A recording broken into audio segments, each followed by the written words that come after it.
जय हिंद साथियों, स्वागत है आपका ज्ञान ज्योति स्टडी सेंटर पर। मेरा नाम है वंश प्रताप और आज की वीडियो में मैं आपको बताने वाला हूं जीव जनन कैसे करते हैं, उसके बहुत ही ज्यादा महत्वपूर्ण क्वेश्चन। वैसे तो साथियों आखिर जो ये रिप्रोडक्शन वाला आपका पार्ट था वो मैंने पढ़ा दिया और आपने देखा भी होगा। अब साथियों आखिर बोर्ड एग्जाम में कौन कौन से क्वेश्चन बन सकते हैं वो मैं आज आपको बताऊंगा। तो पहला क्वेश्चन हमारा यहाँ से स्टार्ट होगा कि मादा जनन तंत्र क्या है। दोस्तों पहले देखिए, जैसे आप पढ़ते हो मादा जनन तंत्र को तो पहले इसकी आउटलाइन को कवर कर लो कि हमें इसमें क्या क्या पढ़ना है। तो हमें बेसिकली इसमें से 4 अंगों को पढ़ना होता है। एक होता है अंडाशय, पहला क्या है अंडाशय, और आपको यही क्रम याद रखना है। बस ये जो मैं बताया हूं, जैसे ये फर्स्ट, ये सेकंड और ये थर्ड और ये फोर्थ। अब दोस्तों जैसे आपने मादा जनन तंत्र को देखा तो आपको 4 चीजें याद आ रही हैं आपके दिमाग में कि अंडाशय की बात की जाएगी, गर्भाशय की बात की जाएगी, अंडाशय अंडवाहिनी की बात की जाएगी, गर्भाशय की बात की जाएगी और योनि की बात की जाएगी। अब इनका जो महत्वपूर्ण कार्य हम उनके बारे में जानने से पहले आप एक चीज और बता दीजिए। दोस्तों आपने कभी सुना होगा प्रथम लैंगिक अंग, यानी दोस्तों प्राथमिक लैंगिक अंग और द्वितीयक लैंगिक अंग। देखिए आपने एक बात को देखा होगा, क्या आपने एक बात को, नंबर 1 दोस्तों मादा जनन तंत्र हो या नर जनन तंत्र हो, उसमें क्या होगा, प्राथमिक जनन अंग होते हैं और दोस्तों द्वितीयक जनन अंग होते हैं। उनको समझ नहीं लीजिए कि प्राथमिक जनन अंग क्या है। तो हम आपको बताएं कि दोस्तों आपका जो प्राथमिक जनन अंग है वो क्या। देखिए अगर दोस्तों मैं आपको बताऊं प्राथमिक जनन अंग है क्या, प्राथमिक जनन अंग, प्राथमिक जनन अंग समझ लीजिए। प्राथमिक जनन अंग क्या करते हैं दोस्तों, ये क्या करते हैं, युग्मकों का निर्माण करते हैं तथा ये क्या करते हैं, लिंग हार्मोन। अब दोस्तों युग्मक का मतलब क्या है, जैसे दोस्तों आपको पता है अंडाणु, अंडाशय में क्या होता है अंडाणु, ये एक प्रकार का युग्मक ही है। तो जो दोस्तों प्राथमिक जनन अंग होते हैं इनका पहला कार्य क्या है दोस्तों, युग्मक का निर्माण करना है। क्या युग्मकों का निर्माण, क्या दोस्तों युग्मकों का निर्माण, इनका पहला कार्य क्या हो गया दोस्तों, युग्मकों का निर्माण, क्या युग्मकों का निर्माण। और दूसरा क्या होता है दोस्तों, ये क्या करते हैं आपको बता दूं, लिंग हार्मोन भी बनाते हैं। ये जो आपके प्राथमिक लैंगिक अंग होते हैं, सॉरी प्राथमिक जनन अंग होते हैं, ये और क्या करते हैं, ये दोस्तों आपको मैंने बताया कि ये जो करते हैं वो आपको लिंग हार्मोन को भी बनाते हैं। लिंग हार्मोन मतलब अगर मादा होगा तो मादा का लिंग हार्मोन बनेगा, अगर नर होगा तो नर का लिंग हार्मोन बनेगा, यानी लिंग हार्मोन भी बनाते हैं। क्या लिंग हार्मोन, क्या बनाते हैं दोस्तों, लिंग हार्मोन, ये लिंग हार्मोन को भी बनाते हैं। तो आपने दोस्तों अब देखिए, अब आप ये पूछोगे कि अगर हम मादा जनन तंत्र पढ़ रहे तुमने प्राथमिक सीखा, अब दोस्तों मादा जनन में ऐसा कोई ना कोई अंग ऐसा जरूर होगा जो लिंग हार्मोन और दोस्तों युग्मक को बनाता है। जब आपने निषेचन की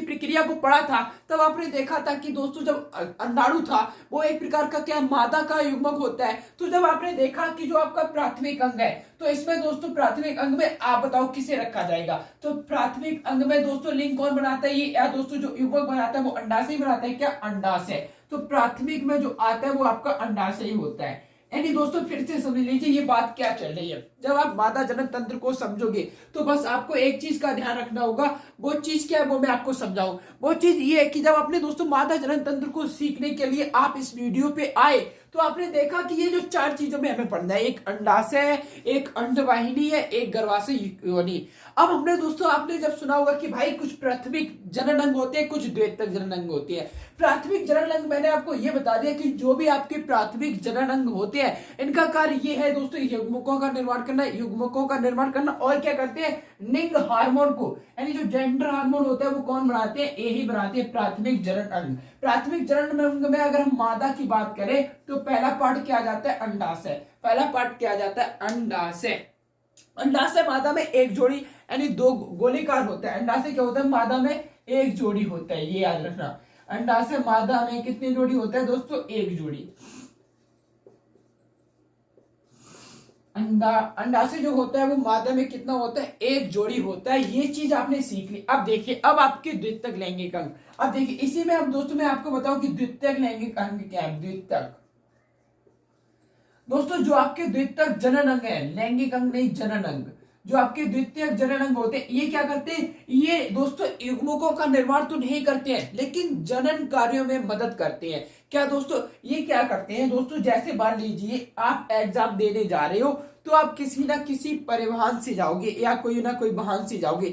अब दोस्तों वो वाहन एग्जाम देने गए तो वो वाहन एग्जाम नहीं देगा। जैसे आप कोई पेपर देने गए तो पेपर जिससे देने गए अपनी मोटरसाइकिल से गए तो दोस्तों मोटरसाइकिल से पेपर देगी नहीं, आपको ही देना होगा। लेकिन ये क्या, लेकिन मोटरसाइकिल ने आपके पेपर देने में मदद की। ठीक इसी प्रकार इनका कार्य क्या है, द्वितीयक जनन अंग का। ये दोस्तों युग्मकों को तो नहीं बनाते, यानी हार्मोन को तो नहीं बनाते, लेकिन ये जनन कार्यों में हेल्प यानी सहायता करते हैं। क्या करते हैं, सहायता करते हैं। ये द्वितीयक लैंगिक अंग होते हैं। और दोस्तों द्वितीयक लैंगिक अंग में आपका अंडवाहिनी आता है, गर्भाशय आता है, योनि आता है। यानी दोस्तों द्वितीय लैंगिक अंग में कौन कौन से पार्ट हो गए, नंबर 2, नंबर 3 और नंबर 4। यानी 2, 3 और 4 में सीधा यहाँ पर ये लिख दे रहा हूं कि जो द्वितीय लैंगिक अंग है वो दोस्तों इनमें आ रहे हैं। अब देखिए आप एक एक करके समझेंगे कि आखिर ये अंडवाहिनी क्या है और दोस्तों आपका गर्भाशय क्या है और योनि क्या है।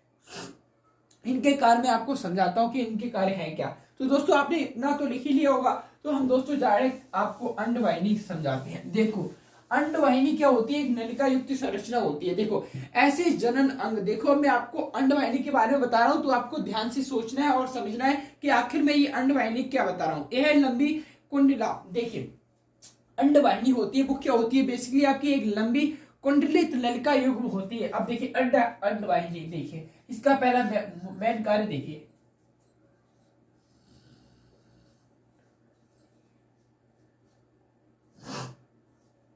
जो आपकी अंडवाहिनी है, क्या अंडवाहिनी, इसका कार्य क्या होता है दोस्तों। देखिए यहां से ये क्या करती है, अंडाणु। देखिए ऐसा कुछ यहां से कुछ ऐसी कोई संरचना होती है अंडवाहिनी, इसे फ्लोपियन ट्यूब भी कहते हैं, ऐसा मान लीजिए। देखिए जो आपकी अंडवाहिनी है इसका मुख्य कार्य ये है, देखिए अंडाशय से अंडाणु को, अंडाशय से अंडाणु को गर्भाशय तक पहुंचाना। फिर से जैसे दोस्तों ये इसने क्या किया, ये अंडाशय, इससे अंडाणु को लिया और दोस्तों गर्भाशय तक पहुंचाना। कहां तक, गर्भाशय।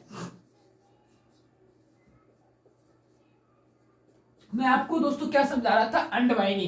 अंडवाहिनी का कार्य क्या है, ये दोस्तों अंडाणु को, अंडवाहिनी का कार्य क्या है दोस्तों, ये अंडाणु को कहां तक पहुंचाती है। अंडवाहिनी जो काम मैंने आपको बताया कि अंडाणु को अंडाशय से गर्भाशय तक जो पहुंचाती है वो आपकी कौन पहुंचाती है, अंडवाहिनी पहुंचाती है। आप देखिए इसको मैं अगर अच्छे से बताऊं तो आप ये कह सकते हो यह लंबी कुंडली नलिका युग्म संरचना होती है, या आप ये भी कह सकते हो इसका जो कार्य जो अंडाणु को अंडाशय से गर्भाशय में लेकर जाती है, जो अंडाणु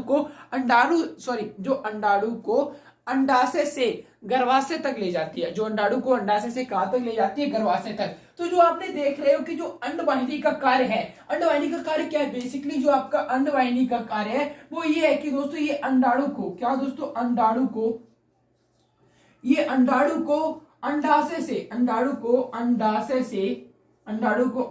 से कहां तक ले जा रही है, गर्भाशय तक। यानी जो अंडाणु को, जैसे दोस्तों यहाँ पर ये इस प्रकार की नलिका होती है, क्या इस प्रकार की, और यहाँ से जो अंडाणु प्रवेश करता है और ये दोस्तों गर्भाशय में जाता है और यहीं पर भी निषेचन की क्रिया होती है। आपसे दोस्तों अंडाणु गया और इधर से शुक्राणु आता है, दोनों आपस में कांटेक्ट करते हैं, निषेचन की क्रिया होती है। तो आप यहाँ पर एक बात और याद रखना कि अंडवाहिनी में ही निषेचन का स्थल होता है। आपसे पूछा जाए फ्लोपियन ट्यूब इसे इंग्लिश में कहते हैं, और जो निषेचन की क्रिया होती है यहीं पर हो जाती है।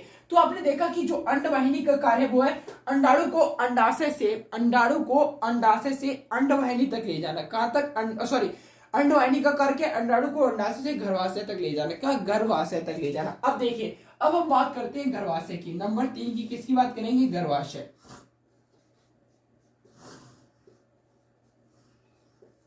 अब देखिए गर्भाशय को दोस्तों इसको बच्चेदानी भी कहा जाता है। क्या दोस्तों, बच्चेदानी। गर्भाशय को क्या कहते हैं दोस्तों, इसको हम आपको बता दूं कि इसको बच्चेदानी भी कहते हैं, ये बात भी आप याद रखना। जैसे बहुत सी चीज ऐसे समझ सकते हो आप दोस्तों, क्या कि आपने ये तो समझ लिया कि जो गर्भाशय है, क्या जो गर्भाशय इसको क्या कहते हैं, बच्चेदानी। कंप्लीट नहीं लिखा था, इसे क्या कहते हैं दोस्तों, बच्चेदानी भी कहते हैं। अब देखो इसमें मेनली जो आपका गर्भाशय होता है, गर्भाशय का कार्य है इसमें भ्रूण जो होता है वो विकसित होता है। क्या होता है दोस्तों, गर्भाशय में ही आपका भ्रूण जो होता है, क्या दोस्तों, भ्रूण। और बच्चा बनने से पहले जो शिशु होता है भ्रूण ही होता है, क्या, भ्रूण विकसित होता है। क्या दोस्तों, भ्रूण जो होता है वो आपका कैसा होता है, विकसित। आपका भ्रूण कैसा होता है, विकसित होता है। आपका जो भ्रूण कैसा होता है, विकसित होता है। यानी दोस्तों जो आपका इसका कार्य है अंडवाहिनी का, अंडवाहिनी का कार्य क्या है, इसमें आपका जो भ्रूण होता है वो विकसित होते हैं। कैसा होता है, विकसित होता है, जो अंडवाहिनी सॉरी गर्भाशय का कार्य है। इससे बच्चेदानी भी कहती है खोखली नाशपाती के आकार की संरचना जैसी होती है जिसमें भ्रूण विकसित होता है। ये बात आपको पता होनी चाहिए कि अगर बात कर दी जाए गर्भाशय की तो इसमें बेसिकली दोस्तों आपके भ्रूण जो होता है उसका विकसित, यानी भ्रूण को क्या होता है, डेवलपमेंट, यानी उसका विकसित विकास होता है, ये समझ सकते हो। ठीक है, तो आपने गर्भाशय को भी सीख लिया। अब हम बात करेंगे नंबर 4 जो आपकी है योनि के बारे में। अब ये योनि क्या है ये बताइए। अब जो योनि है ये क्या है, योनि एक नलिका के समान संरचना होती है। योनि क्या करती है, नर से शुक्राणु, क्या देखिए अब देखना इसका जो कार्य बहुत ही ज्यादा इंपॉर्टेंट है। योनि का कार्य है दोस्तों नर से शुक्राणु को ग्रहण करती है। ये जो दोस्तों नर से शुक्राणु, देखिए यहाँ पर क्या हो रहा था दोस्तों, फ्लैपियन ट्यूब में यानी कि अंडवाहिनी में निषेचन की क्रिया हो रही थी।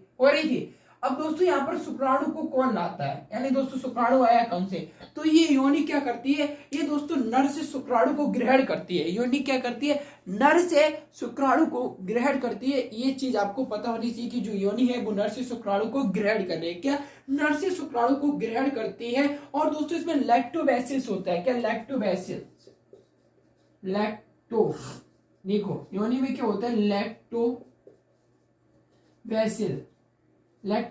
होता है। लैक्टोबैसिस जो कि क्या करता है, लैक्टिक अम्ल का निर्माण करता है। किसका, लैक्टिक अम्ल, जो कि क्या करता है दोस्तों, लैक्टिक अम्ल का निर्माण करता है। जो आपकी योनि है इसमें लैक्टोबैसिस होता है जो कि लैक्टिक अम्ल का निर्माण करता है। तो अब दोस्तों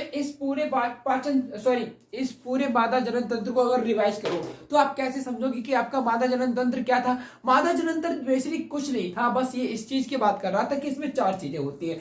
4 चीजों में से पहले आपने देखा कि दोस्तों अंडाशय क्या है, दूसरा आपने ये देखा कि दोस्तों अंडवाहिनी क्या है, गर्भाशय क्या है, योनि क्या है। जब आपने इन चारों पार्ट को देखा फिर आपने ये देखा कुछ और भी होता है। एक प्राथमिक जनन अंग होता है, द्वितीयक जनन अंग होता है। आपने देखा जो प्राथमिक जनन अंग है उनमें दोस्तों युग्मकों का निर्माण करती है तथा लिंग हार्मोन को जो बनाते हैं वो आपके प्राथमिक जनन अंग ही होते हैं। अब जो प्राथमिक जनन अंग होते हैं तो आपने देखा मादा में जो प्राथमिक जनन अंग है वो अंडाशय, क्योंकि ये युग्मक का निर्माण करता है। जब आपने देखा कि द्वितीय लैंगिक अंग भी होते हैं जो कि दोस्तों आपका युग्मकों का तो निर्माण नहीं करते, वरन वो दोस्तों क्या करते हैं, लेकिन वो दोस्तों क्या करते हैं, जनन कार्य में मदद करते हैं। अब जैसे अंडवाहिनी ना होती तो दोस्तों आप ये बताइए क्या जो अंडाणु था वो गर्भाशय तक पहुंच पाता, कार्य तो कर रहा है लेकिन जनन तो नहीं कर रहा है। तो अंडवाहिनी का कार्य क्या है, जो अंडाशय से अंडाणु को गर्भाशय तक ले जाना अंडवाहिनी का कार्य है। किसका, अंडवाहिनी का। गर्भाशय को दोस्तों आपने देखा कि बच्चेदानी भी कहते हैं, इसमें भ्रूण जो होता है वो विकसित होता है। योनि में आपने सोचा कि जो योनि होती है वो नर से शुक्राणु को ग्रहण करती है और उसमें लैक्टोबैसिस होता है जिसके कारण इसमें लैक्टिक अम्ल का निर्माण होता है। और यहाँ पर दोस्तों आपका मादा जनन तंत्र खत्म होता है। साथ ही मुझे बोलने में थोड़ी प्रॉब्लम हो रही है तो अब मैं आपको नेक्स्ट वीडियो में कंप्लीट क्वेश्चन करा दूंगा। तो आज की वीडियो में सिर्फ आपने यही सीखा, मादा जनन तंत्र। मिलेंगे आपको नेक्स्ट वीडियो में। जय हिंद, वंदे मातरम।